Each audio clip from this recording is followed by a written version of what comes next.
नक्सल समस्याएं किसी भी देश के लिए, किसी भी राज्य के लिए हमेशा से नासूर रही हैं और हमने छत्तीसगढ़ प्रदेश के बस्तर संभाग के कई जिलों में इन समस्याओं से ग्रसित समस्याओं को देखा है, इसलिए क्योंकि ये विकास नहीं होने देते हैं।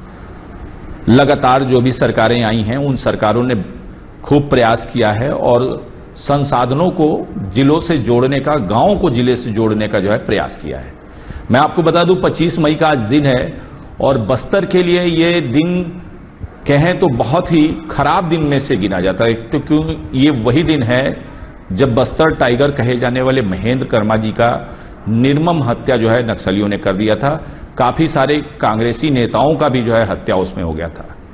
तो आप समझ सकते हैं कि नक्सल किसी भी व्यक्ति को, किसी भी पार्टी विशेष को नहीं समझता। उनकी खुद एक जनताना सरकार चलती है और वो उस जनताना सरकार को लेकर के किसी भी फैसले को सुनाते हैं तो वो ये नहीं देखते हैं कि इसका समाज में क्या नुकसान होगा। बहरहाल आज चूंकि 25 मई का दिन है तो मुझे लगता है कि संवाद भी ऐसे व्यक्ति से करना चाहिए जो महेंद्र कर्मा जी के काफी करीबी रहे हों और जिस व्यक्ति ने खुद भी नक्सल समस्या को झेली है। इनके ही जो है जबानी इस पूरे बात को सुनेंगे। हमारे साथ में अवधेश सिंह गौतम जी हैं और आज इस विशेष कार्यक्रम में जो है उनका स्वागत है। गौतम जी, आपका हमारे विशेष कार्यक्रम में बहुत बहुत स्वागत है। तो नमस्कार आपको। आप लगातार नक्सल समस्याओं को करीब से देखते हैं, अगर कहा जाए तो आपने बहुत कुछ नक्सल में यहाँ पनपते देखा है और अब नक्सल का खात्मा भी आप देख रहे हैं। थोड़ा सा 25 तारीख के लिए पहले बताएं। निश्चित तौर पे 25 मई आज खासकर हम लोगों के लिए बहुत ही दुखद दिन है, क्योंकि आज हम लोग 12 वर्ष हो गए। आज हमारे जो कांग्रेस पार्टी के शीर्ष नेतृत्व को खोया हम लोगों ने इस नक्सली दंश के चलते। निश्चित तौर पे नक्सलवाद के चलते जिस ढंग से हमारा बस्तर जो एक स्वर्ग के रूप में था, इनके आने के बाद ये बस्तर पूरी तरह से पिछड़ गया। और निश्चित तौर पे हमारे लीडर जो महेंद्र कर्मा जी थे, नक्सलवाद को अच्छी तरह से समझते थे वो, और हम लोगों के साथ रह करके उनका हमेशा रहा कि नक्सलवाद खत्म होगा तभी बस्तर के लोग, बस्तर के आदिवासी, बस्तर का डेवलपमेंट तभी हो पाएगा जब नक्सलवाद यहां से खत्म होगा। क्योंकि ये माने जो इनकी जो विचारधारा है, मतलब जिस लोग को शिक्षा से वंचित कर रहे हैं, अस्पताल तोड़ देते हैं, स्कूल आश्रम तोड़ देते हैं, सड़कें काट देते हैं, जब संपर्क ही पूरा कट जाएगा और लोग देश दुनिया के उससे बिल्कुल किनारे कर दिया गया था यहाँ के आदिवासियों को, और उसके लिए बहुत लड़ाई लड़, चाहे सलवा जुड़ूम चलाए हों, मैंने पब्लिक के साथ में इनके खिलाफ लड़े हों। तो कर्मा जी का निश्चित तौर पर आज भी हम लोग यहाँ भी कार्यक्रम था, फिर गांव में गए थे फरसपाल में काफी संख्या में लोग आज भी आए थे। और वही लगता है कि 12 वर्ष की घटना भले हो गई हो, लेकिन लगता है कि घटना बिल्कुल आज हमारे सामने की है, ताजा। और कर्मा जी के साथ रहते हम लोग भी काफी, मतलब मैं खुद मेरे ऊपर 2-3 हमले मेरे घर पे हुए। शायद ही किसी सिविलियन घर में इतने सैकड़ों की संख्या में बड़े माओवादी आकर के मेरे घर में 3-3 घंटे मैंने गोलियां चली। हम लोगों ने मोर्चा संभाला। ये था कि आज जीवन का अंतिम दिन है, लेकिन संघर्ष करेंगे, मरेंगे तो निश्चित है, लेकिन इनको भी निपटा के मरेंगे हम लोग, ऐसा टाइप का उस दिन हमारे पूरा परिवार संकल्प में ऐसा था हमारा। और हमारे घर में भी करीब 8-10 नक्सली मारे गए, मेरे घर के 2 लोग मारे गए, तो उसके पहले भी नक्सली घर पे आए गए थे। तो मतलब हम लोग काफी नजदीक से देखा। और नक्सलवाद का दंश, मतलब जो गांव का आदिवासी बेचारा, मतलब इनके डर से यहां से जाके कोई आंध्र में, कोई कहीं जाके अपना माने परिवार को पालन पोषण करने के लिए यहाँ के 60-70 हजार आदिवासी तेलंगाना, आंध्र प्रदेश जाके बसे। निश्चित तौर पे अभी इनके जो शीर्ष नेतृत्व मारे गए, आज बसवा राजू जो बहुत, मतलब लोगों में था कि आज सच्ची श्रद्धांजलि आज हुई है जीरम घाटी में। ये लोग बड़े बड़े लोग। मैं थोड़ा सा एक बार बोलना चाहूंगा। वाकई में बहुत एक अहम बात आपने कह दी कि मुझे लगता है कि जब इस तरह से शीर्ष नेतृत्व के जो इनके लड़ाके हैं वो जब धराशाही होंगे, तो मुझे लगता है कि जिन्होंने नक्सल हिंसा में अपनी यहाँ पे प्राण की आहुति दी है, उनको जो है मुझे लगता है विशेष श्रद्धांजलि मिलेगी निश्चित तौर पे। और अभी जो बड़े कैडर जो होंगे तभी नक्सलवाद यहाँ खत्म हो रहा है, होगा। और निश्चित तौर पे देखिए, हम लोग कभी भी कर्मा जी का शुरू से स्टैंड रहा, और जितने भी कर्मा जी के साथ जो लोग रहे हैं इनका कभी रहा कि नक्सलवाद सबके लिए है।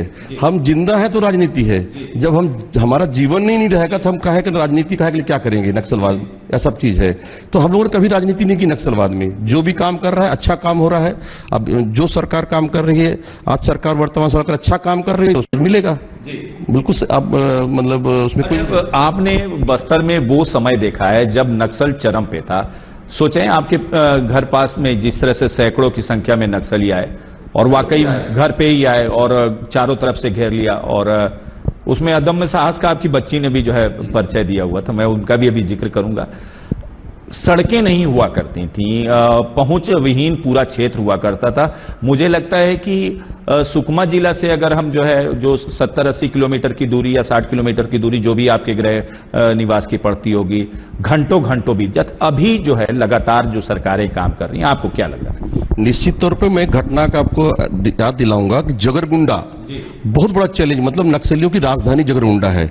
और महेंद्र कर्मा जी के साथ मतलब हम लोग जितने बड़े लीडर्स थे और यहाँ का प्रशासन भी दंतेवाड़ा की एसडीएम वगैरह, मतलब 2011 की मैं बता रहा हूँ बात। हम लोग था कि नक्सली जगह जगह पूरी रोड काट दी थी जगरगुंडा तक, 300-400 जगह।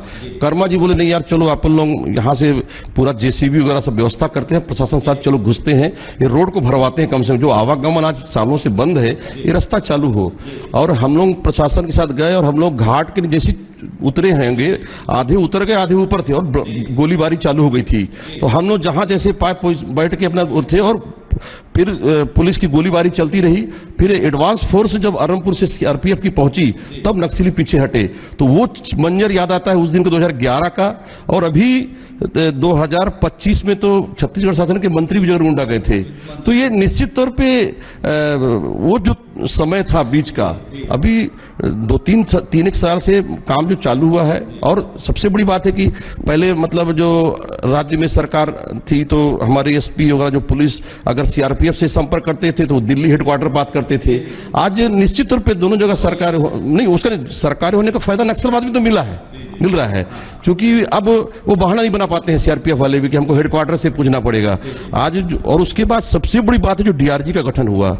यहाँ डीआरजी लड़के जो लोकल लड़के हैं, फिर वो नक्सली समर्पित करके जो आए लड़के, वो जगह जगह भौगोलिक सीआरपीएफ सब नहीं जानती थी, लेकिन ये भौगोलिक परिस्थिति अच्छी तरह जानते हैं।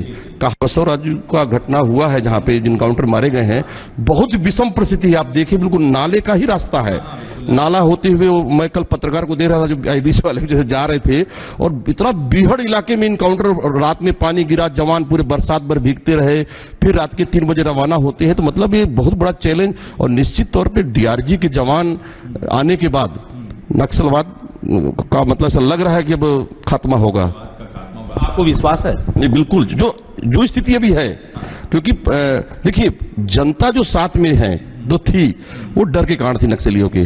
जब जनता को एक सुरक्षा का एहसास हो रहा, जगह जगह कैंप खुल रहे हैं, सुरक्षा स्कूल भी चालू हो गए, रोड भी चालू हो गए, अस्पताल चालू हो गए, तो जनता क्यों उनके साथ खड़ी होगी? नहीं खड़ी उनके साथ में। जनता उनके साथ नहीं है आज के डेट में। माने जो कुछ इलाका होगा थोड़ा 10% होगा, लेकिन 90% तो आज लग रहा है कि नक्सलवाद पीछे हो गया है। चलिए, अगर प्रदेश सरकार की बात करें, चूंकि आपको भी किसी पार्टी का दायित्व है और आप भी उस दायित्व को निभाते हैं, अगर नक्सल की बात करें, चूंकि जो है हम लोगों ने चर्चा संवाद किया था, उस संवाद में हमने ये भी देखा और आपके द्वारा भी सुना कि ये किसी के हितैषी नहीं है। तो आज परिस्थितियां लगातार बदल रही हैं। निश्चित तौर पे देखिए, आज हमारे कांग्रेस पार्टी का शीर्ष नेतृत्व खत्म हुआ है, माने छत्तीसगढ़ का।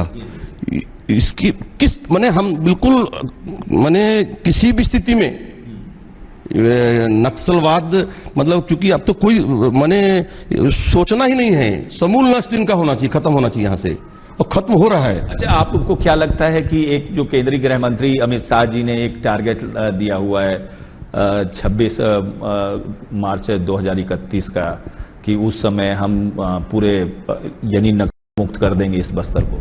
देखिए टारगेट फिक्स करना पड़ता है, वो टारगेट फिक्स किए हैं। पब्लिक को ही लगता है टारगेट फिक्स है और हो सकता है उसके पहले भी खत्म हो जाए, और टारगेट फिक्स है, थोड़ा बहुत आगे पीछे हो सकता है, लेकिन जिस ढंग से चल रहा है समन्वय, जिस ढंग से सेंट्रल पुलिस का और राज्य पुलिस का और जो यहाँ के लोकल लड़ाके जो कर रहे हैं, तो अब तो सबको लग रहा है कि नहीं नक्सलवाद खत्म हो रहा है। दिल्ली करीब है, दिल्ली दूर है, तो किसी लक्ष्य की बात हम लोग करते हैं तो बोलते हैं कि दिल्ली दूर है, तो क्या लगता है नक्सल के लिए? नहीं, नक्सल देखिए, नक्सलवाद कोई छोटा मोटा इनका कैडर नहीं था। नक्सलवाद के बहुत सारा मतलब सिस्टम हम तो 20-25 साल से देख रहे हैं, दिल्ली से लेकर के दंतेवाड़ा, जगरगुंडा, सुकमा के जंगलों तक, चाहे एनजीओ हो, चाहे समाज सेवी हो, चाहे मानवाधिकारवादी हो, कैडर माने कैडर है। इनके वकील भी हैं, इनके पत्रकार भी हैं, जो कई सिस्टम से जो अगर घेरते थे तो हम लोगों को भी घेरे हैं, तो इसी पूरे सिस्टम से घेरे हैं हम लोगों को। हम भुक्तभोगी हैं सब पूरे इसके, माने इतने सालों से झेल रहे हैं हम लोग। चलिए, तो मैं चाहता हूं कि आज आप चूंकि 25 जो है मई का दिन है और बड़ा विशेष है, और आपकी पार्टी ने बड़ा दंश झेला है, हालांकि हर व्यक्ति ने झेला है, कुछ अपील जो है नक्सलियों से, भटके हुए नक्सलियों से? निश्चित तौर पे जो लोग सिलेंडर कर रहे हैं, समर्पण करना चाहिए। समर्पण करके मुख्य धारा में आ जाएं, क्षेत्र का विकास कराएं। आज जैसे पहले जगरगुंडा में बसें चलती थी। नेताओं को मैंने देखा, बहुत नेता जो है बोलने से थोड़ा सा बचते हैं नक्सलवाद पे। मैं नाम नहीं लूंगा किसी। देखिए, अब कोई बचते हैं, अपना अपना सोच है, लेकिन हम लोग से कभी कोई पूछा, हम तो कभी चुपचाप नहीं बैठे हैं।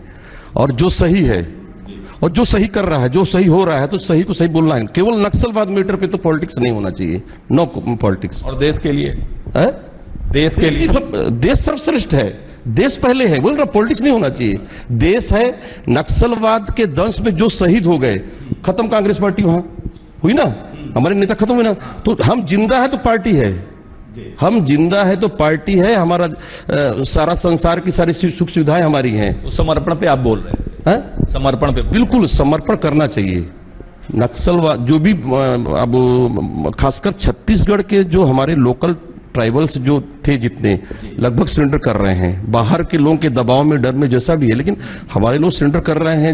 जो लगभग टीवी समाचारों में, पुलिस विभाग में सुनते रहता हूं, मीडिया से सुनते रहता हूं कि उनमें है, अब उनके मन में आ गया कि गलत चीज है, ये गलत रास्ते में हम भटक गए थे, ऐसा सबको लग रहा है, एहसास हो रहा है। और उनको समर्पण करना चाहिए अब देश हित में, उनके क्षेत्र हित में, क्योंकि गलती होता है, माने किसी भी गलत उसका ज्यादा दिन उसका समय सीमा नहीं रहती है, हर समय आज समय है। ये ईश्वर मां दंतेश्वरी का देखो, मतलब कर्मा जी हमेशा प्रार्थना करते थे, हम भी जाते मंदिर की, ये नक्सलवाद खत्म होना चाहिए। शायद आज मतलब उनकी भी प्रार्थना मां दंतेश्वरी सुन रही है आज।